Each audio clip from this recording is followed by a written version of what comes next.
তোমরা যারা ক্লাস 12 অর্থাৎ দ্বাদশ শ্রেণীর 4th সেমিস্টারের ছাত্রছাত্রী আছো এবং তোমাদের এডুকেশন অর্থাৎ শিক্ষাবিজ্ঞান সাবজেক্টটা আছে এবং এই সাবজেক্ট নিয়ে তোমরা চিন্তায় আছো যে শেষ মুহূর্তে তোমরা কোন প্রশ্নগুলো ভালো করে দেখবে বা রিভিশন করবে, আজকে ক্লাসটা সম্পূর্ণ তোমাদের জন্য। আজকে তোমাদের 100% কমনযোগ্য লাস্ট মিনিট একদম সংক্ষিপ্ত সাজেশন নিয়ে আলোচনা করব এবং এই সাজেশন ফলো করলে 100% কেন তার বেশি তোমরা পরীক্ষায় কমন পাবে। দেখো, তোমাদের সম্পূর্ণ সিলেবাসটা 4টে ইউনিটে ভাগ করা হয়েছে। তোমাদের 4th সেমিস্টারের সিলেবাসটা শুরুই হচ্ছে গ্রুপ সি ইউনিট 1 ইউনিট 2, তারপরে আছে group D unit 1 unit 2। Group C এর ইউনিট 1 অর্থাৎ প্রথম যে অধ্যায়টা আছে, একটা ইউনিটকে যদি আমরা একটা অধ্যায় ধরি, প্রথম যে অধ্যায়টা আছে সেখানে তোমাদের 10 নম্বরের একটি প্রশ্নের অ্যান্সার করতে হবে। এখানে আমি 4টে বা 5টা প্রশ্ন 10 নম্বরের জন্য বলছি, খুব মনোযোগ সহকারে শুনবে এবং এখান থেকেই তোমরা 10 নম্বরের প্রশ্ন কমন পেয়ে যাবে। দেখো, প্রথম চ্যাপ্টার থেকে তোমাদের 10 নম্বরের প্রশ্ন, শিখন কাকে বলে, পরিণমন কাকে বলে এবং শিখনে পরিণমনের ভূমিকা বা শিক্ষাক্ষেত্রে পরিণমনের ভূমিকা, একটি প্রশ্ন তোমাদের আমি বললাম। দ্বিতীয় প্রশ্ন, মনোযোগ কাকে বলে, মনোযোগ কাকে বলে, শিক্ষাক্ষেত্রে মনোযোগের ভূমিকা, দুটো প্রশ্ন বললাম। 3 নম্বর প্রশ্ন, স্কিনার বক্সের পরীক্ষাটি আলোচনা করো, স্কিনার বক্সের পরীক্ষাটি আলোচনা করো। 4 নম্বর প্রশ্ন, স্পিয়ারম্যানের দ্বি উপাদান তত্ত্ব আলোচনা করো, স্পিয়ারম্যানের দ্বি উপাদান তত্ত্ব আলোচনা করো। 4টে মোস্ট ইম্পর্টেন্ট প্রশ্ন বললাম। এছাড়া এই অধ্যায় থেকে তোমাদের দেখতে হবে প্রাচীন অনুবর্তন এবং সক্রিয় অনুবর্তনের পার্থক্য এবং এর সঙ্গেই শিক্ষাক্ষেত্রে প্রাচীন অনুবর্তনের গুরুত্ব। কি বললাম? প্রাচীন অনুবর্তন এবং সক্রিয় অনুবর্তনের পার্থক্য এবং শিক্ষাক্ষেত্রে প্রাচীন অনুবর্তনের গুরুত্ব, এটা তোমাদের দেখতে হচ্ছে।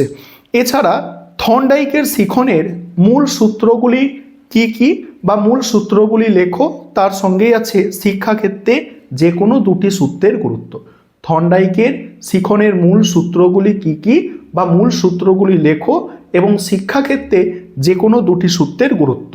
এবং শেষ প্রশ্ন দেখে যাবে সাধারণ মানসিক ক্ষমতা কাকে বলে, সাধারণ মানসিক ক্ষমতা এবং বিশেষ মানসিক ক্ষমতার মধ্যে পার্থক্য। তবে প্রথম যে 4টে প্রশ্ন আমি বলেছি, একটা হচ্ছে শিখন কাকে বলে, পরিণমন কাকে বলে, শিক্ষাক্ষেত্রে পরিণমনের ভূমিকা এটা। দ্বিতীয় হচ্ছে মনোযোগ দিয়ে প্রশ্নটা, মনোযোগ কাকে বলে, শিক্ষাক্ষেত্রে মনোযোগের ভূমিকা।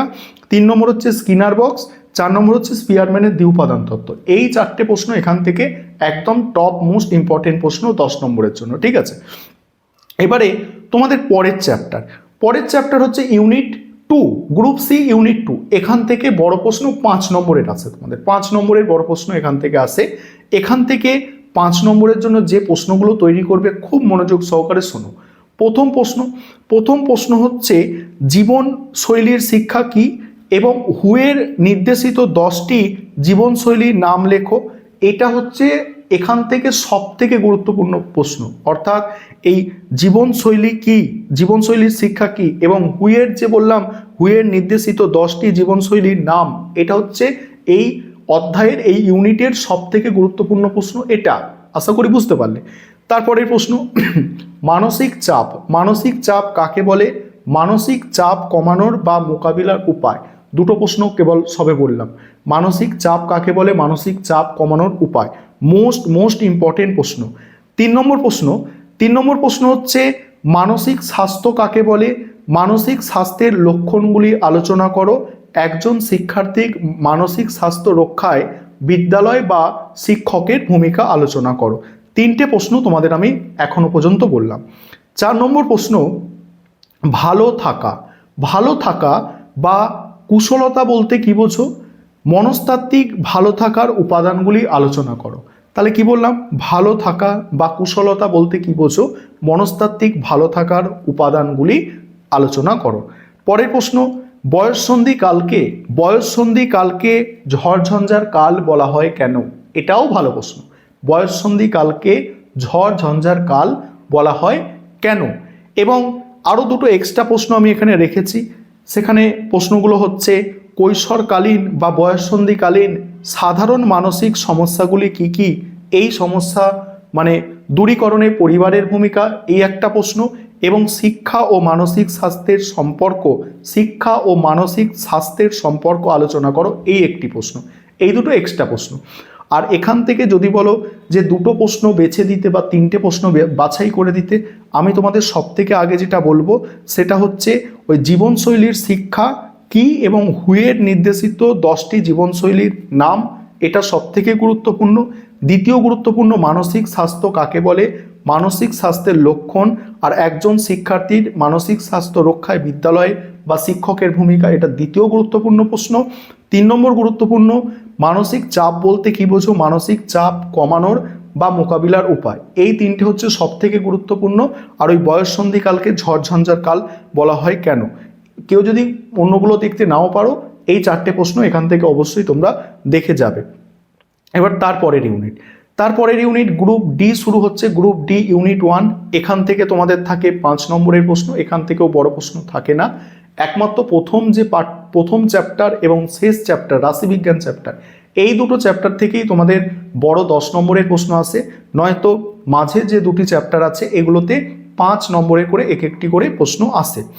এবারে গ্রুপ ডি ইউনিট 1, এখানে সব থেকে গুরুত্বপূর্ণ প্রশ্ন হচ্ছে কম্পিউটার ভিত্তিক শিক্ষা এর সুবিধা অসুবিধা। এটা হচ্ছে একদম টপ মোস্ট ইম্পর্টেন্ট প্রশ্ন। কম্পিউটার ভিত্তিক শিক্ষার সুবিধা অসুবিধা আলোচনা করো, এটা খুব ভালো করে তোমাদের দেখতে হবে। দ্বিতীয় গুরুত্বপূর্ণ প্রশ্ন শিক্ষা প্রযুক্তি মানে যেটাকে ইংরাজিতে বলা হচ্ছে মানে টেকনোলজি অফ এডুকেশন। আরেকবার বলি, শিক্ষার প্রযুক্তি মানে টেকনোলজি অফ এডুকেশন, আরেকটা হচ্ছে শিক্ষায় প্রযুক্তি, সেটা হচ্ছে টেকনোলজি ইন এডুকেশন।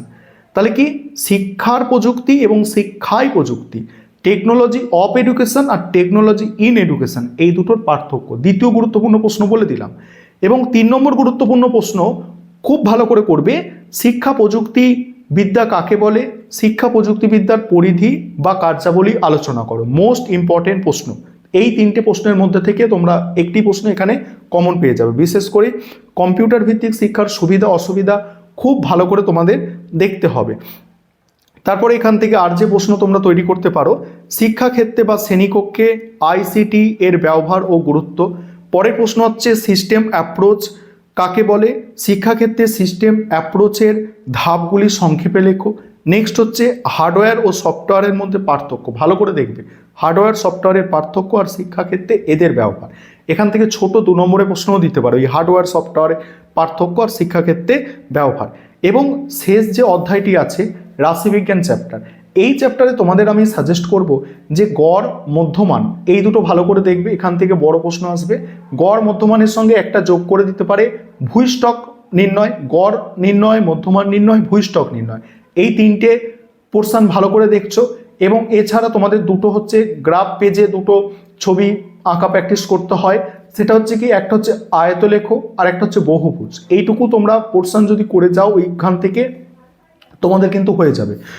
তোমাদের ওখান থেকে থিওরির প্রশ্ন না করে তোমরা যদি ওই প্রশ্নগুলো একটু ভালো করে করো, আমার মনে হয় ভালো হয়।